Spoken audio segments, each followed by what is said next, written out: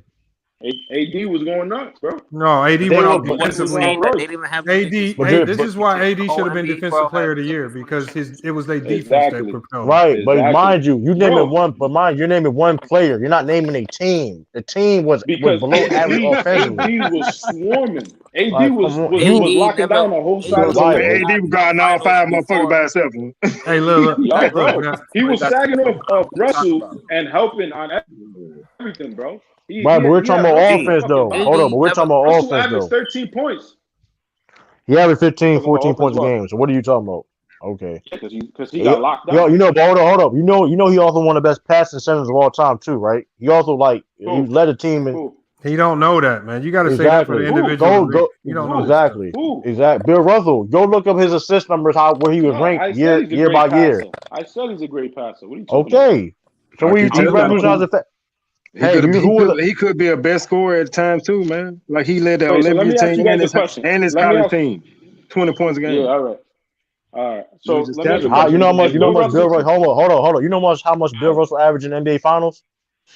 How much? 19 points a game. They had multiple games. Hey, he had multiple finals, dog. He averaged 20-something rebounds and 6 assists and 7 assists. Come on, man. I just told you, man, that the top field goal percentage ever in history is 70 in the finals. Ain't nobody never did that. Come on, man. He had a closeout game with 30 points and 40 rebounds. Exactly. Like, come on, man. I mean, Bill Russell. You know what playoff Rondo is?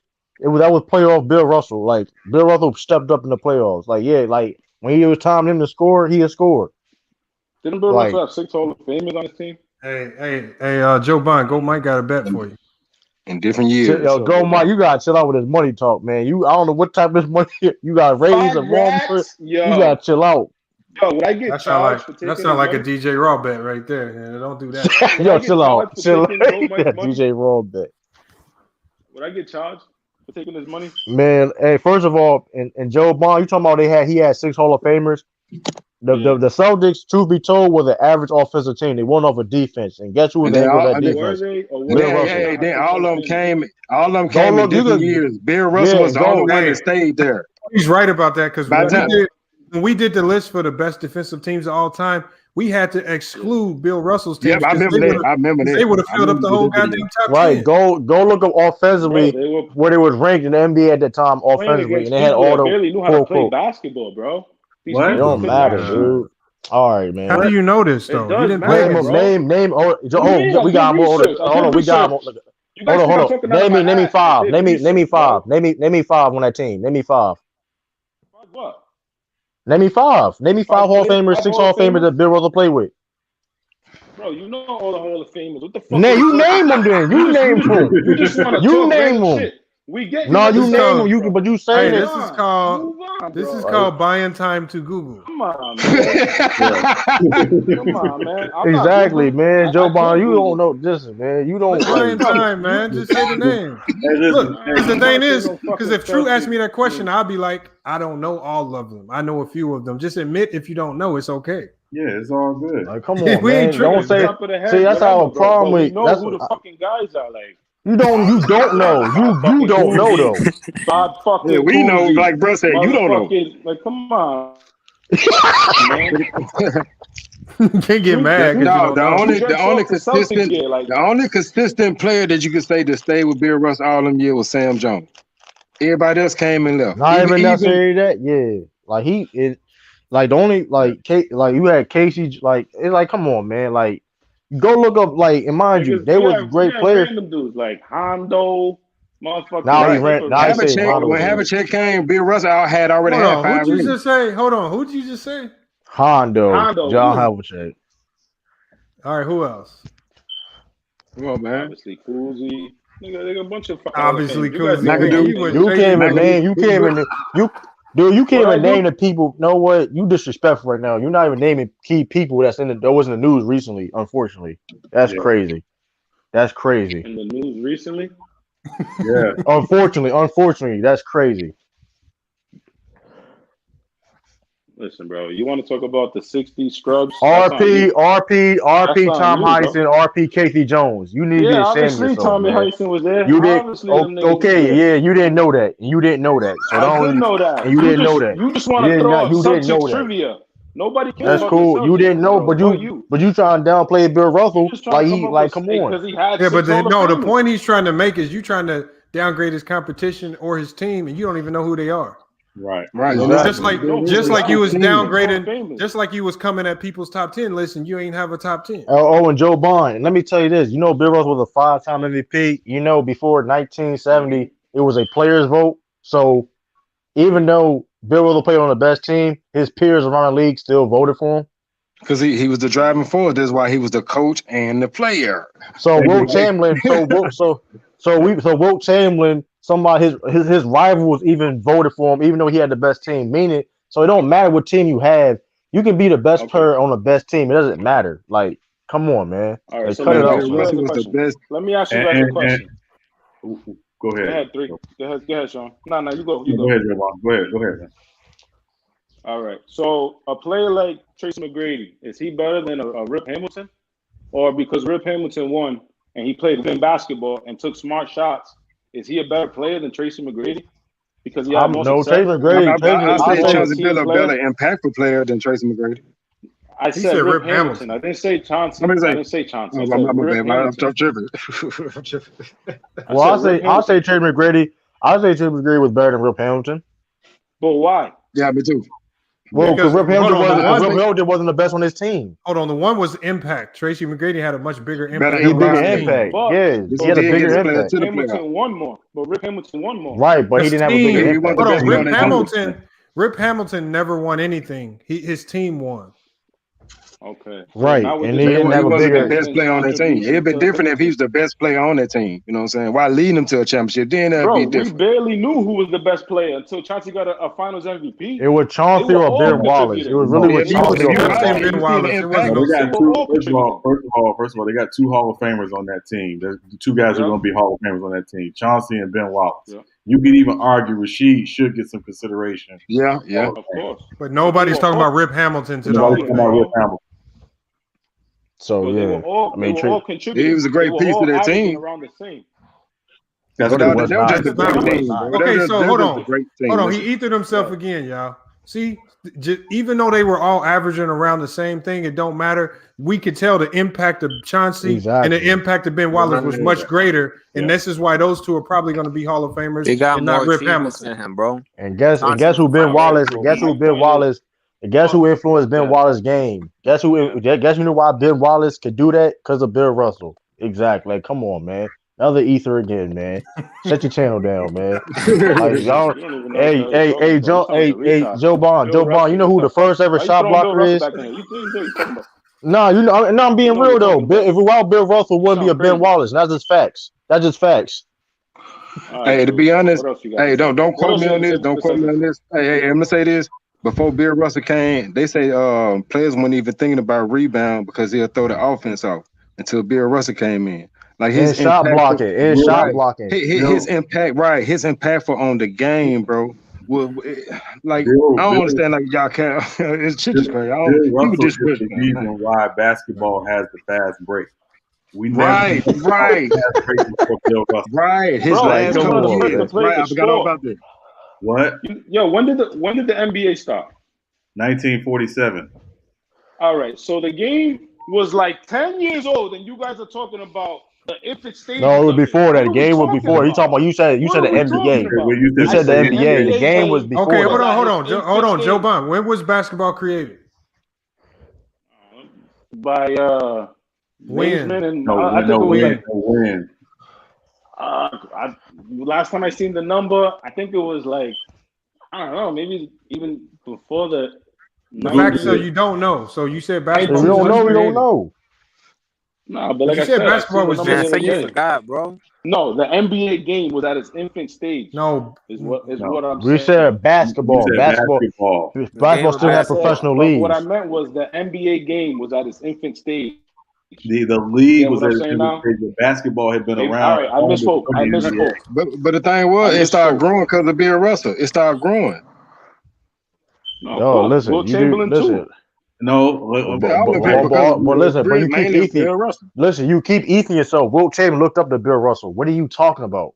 How you think he got some of his listen? If Will Chamberlain looked up to Bill Russell, why he say he was the greatest of all time and not Bill Russell? That's what players do. Right, but here's the thing though. Why did bro? Hold on. He did dominate. He never said. Will Chamberlain never said he dominated Bill Russell. Will Chamberlain never said he dominated Bill Russell. So that's his cap right there. I don't think I'm saying that, bro. Hey, could nobody stop Will Chamberlain, bro? But Bill Russell was down the only person that could really slow him down. But like I say, they understood that they understood. Let him shoot. Let him shoot. He's not gonna get nobody else involved. Hold on. Did Will Chamberlain stop Bill Russell? Did Will Chamberlain stop Bill Russell for getting all them rebounds? Okay, no, he didn't. He really didn't. That's right, bro. His game. Bill Russell outscored Will Chamberlain. So what do you come on, man? You gotta cut it out, man. It's just who used it. The thing is, who used their team? Bill Russell used his team.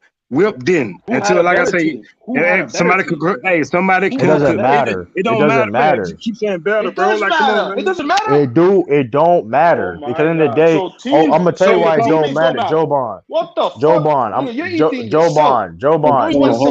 You eating yourself, bro. Joe Bond. I'm gonna first of all, going back to my point again, Joe Bond. It was the MVP back in the day was a player's vote around the league. So if all his peers around the league voted for Bill Russell for winning MVP 5 times, then what that's supposed to mean? He was the best player in the league. So what are you talking about? Okay, so Wilt Chamberlain, people like Wilt Chamberlain, Bob Pettit, he was the best Jerry West all vote. What'd you say? You said for 5 seasons he was the best player. All right, I agree. He was no. I said MVP. So we all come on, like we're not doing the best player for 5 years. That's what you said. No, we didn't. No. All right. Bill Russell is the best team player ever, man. Okay. Dude, hold on. You know what? A lot of his offense, like you tell you, man, this man scored 20 points. He led his team in high school. I'm gonna say in college, and he led the Olympic team, bro. Ask me this question. Hold on. Joe Bond. Now I'm about to 61, bro. Come on. Hold on, Joe Bond. How great was Bill Russell's teammates? Where do you rank Bill Russell's teammates in their positions in NBA history? And they were so great, which they was. But I want you to tell me. I want you to tell me. No. Where do you rank the same shit? Okay, then. See, no, you're not. Okay. See. So no. See. This is what I like. So answer the question. Where do you rank? Hold on, Joe Bond. You can't. See, the thing is one thing about True, I know that he knows his 60s basketball. You can't debate this with him because he actually knows a lot about this, man. Facts. Come on, man. Let's not do this. You're going down the wrong alley. You're going down the wrong alley. Like, come on, man. Like, you don't listen. Basketball is basketball. Like, mind you, this is NBA TV shows the 60s and 50s games on TV. They shown it. Okay, no, you don't watch it. You don't watch it. Why would I talk about it if I didn't watch it? That's what I'm saying. Because you disrespected Bill Russell. Do you know that Bill Russell? Hold on. You know Bill Russell right now would be the fastest center in the NBA. Going down the floor. You do know that? And the highest jumper. I'm not arguing that. I'm not arguing. He was number 7 in the world, and I think number 2 in the United States. The highest jumper ever. Rings today. He wouldn't have no 11 rings today. Hey, we're gonna be we're gonna be shutting it down in about 2 minutes, man. I want to keep it going, but we got to shut it down, man. You know it's juicy when I come in here, Lamar. That's why you be calling me, huh? Man, you already been Ethan, man. You didn't want to answer for the last 2 questions. hours. True. For the last 2 hours, you've been getting destroyed. I haven't been getting destroyed at all. Hey, answer my question then. Before you, because I know you need to go to Google, Joe Bond. Hey, Groove Money. The Celtics do not disrespect Bill Russell. Okay, the Celtics disrespect Bill Russell. We're not going to do that. Right, the fans of the people in Boston disrespected Bill Russell. No. Yeah, Boston is a racist town. Boston is a racist nobody denying that. So we talking about the organization of the Celtics. Bill Russell was an activist. Bill Russell did a lot. Right. But we're talking about organizations get him. The same organization that was the first to have an all-black starting five. The same organization that was the first to name an African American the head coach in the mid-'60s. We're not doing that. I get right. And he won the last 2 rings as a coach / player. Come on, man. That even makes it even crazier. Like he was a player's coach, literally a player's coach. You know how smart Bill Russell was. You know what made Bill Russell smart. Definitely. He read. Bill Russell one of the only players I know that read the Naismith book of basketball. Yeah. He read that book. Morgan Freeman. That dude's So he know how to. Jesus, bro. Like I was about to say, he's the best teammate ever, man. Nah, like players today still like Jesus of basketball. I give it to you. Even Red Auerbach said that, man. Like, listen, and they didn't win a thing until he got there. That's why they traded up to get him. And then when he left, they didn't make the playoffs, and it was irrelevant. 5 years later. Team. Just 5 years later. They showed the impact. I think Joe Barnes had enough today, man. He's been on the ropes all night. What? Man, so. I'm here. That man been on the canvas. That man been on the canvas all night, man. I ain't never getting tired. He been on the canvas all night, man. But salute everybody. Salute Lamont, man. Hey, Tyson Fury got up from a knockout blow, so I mean, it's not saying much. Shit, to get this up. is. I mean, you've been in and out of the road like Martin when he fought Tommy Hearns. Like, not good. Nah, bro. Hey, Joe Bond. The best thing you could have did was kept listening from the sideline. He messed around and jumped in. And busted up with y'all. That man had an ice pack. That man should. I want. Listen, I come out here to argue with you guys so I can get knowledge as well. I know you guys are knowledgeable of the game. Man, you ain't trying to accept the knowledge, though. You heathen. It's like, nah. What am I not accepting, bro? You just want to talk about Celtics and law. You don't say nothing else. Nah, man. You was capping, man. You was capping on people's top 10 lists, and then you disrespected Bill Russell, and you didn't even put Bill. Come on, man. He was struggling. He was struggling at number 2. Yeah, he get to number 2 done, and then he gonna talk about us. Well, we don't have people in certain places. I'm being honest. Hey, Lamont. He said I'm not gonna act like I know it. Yeah, he said. That was crazy right there. Yeah, but Grove Money. You a Grove Money. I don't know if you probably a capper, Grove Money. So I don't know what you talk about. I need proof about that. What, my money? Man.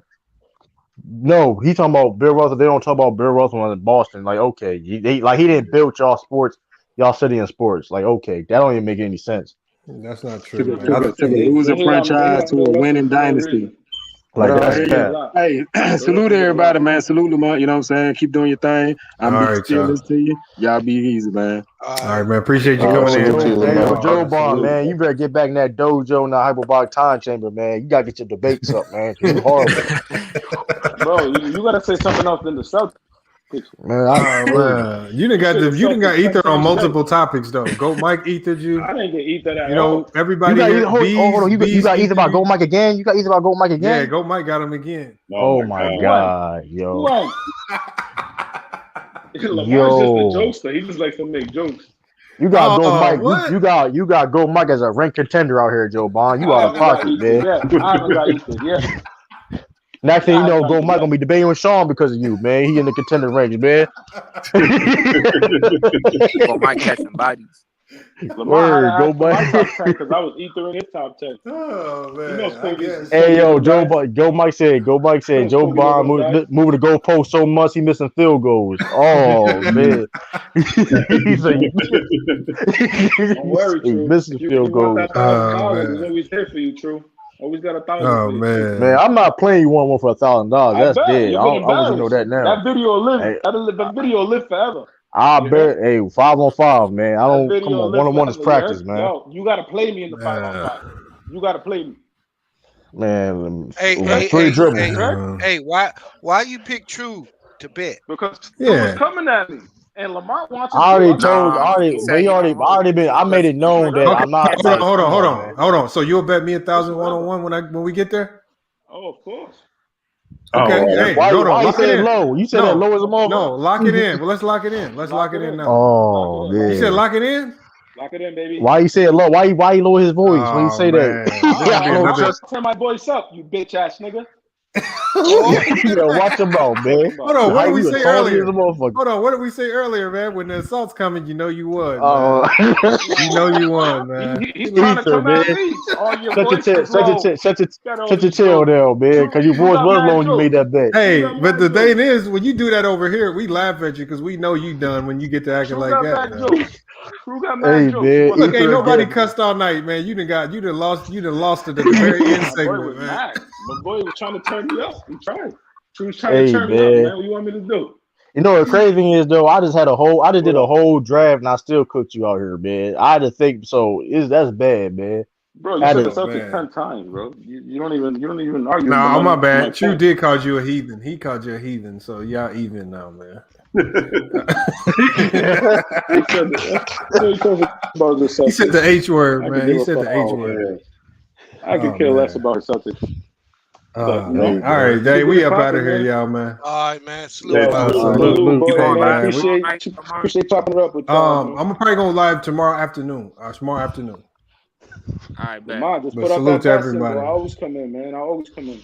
Oh man, I hope so, man. Get in that hyperbolic time chamber, man. Yo, and Lamont, stop lying to change my name, bro. I've been 999 the whole fucking time. Nah, you was Joe Bond, man. You was Joe Bond. I haven't been sending you 999. Look at the first time I'm just messing with you, man. I'm just messing with you. Don't be lying to the public. Oh, he's changing his name. Don't be fucking lying, though. Damn.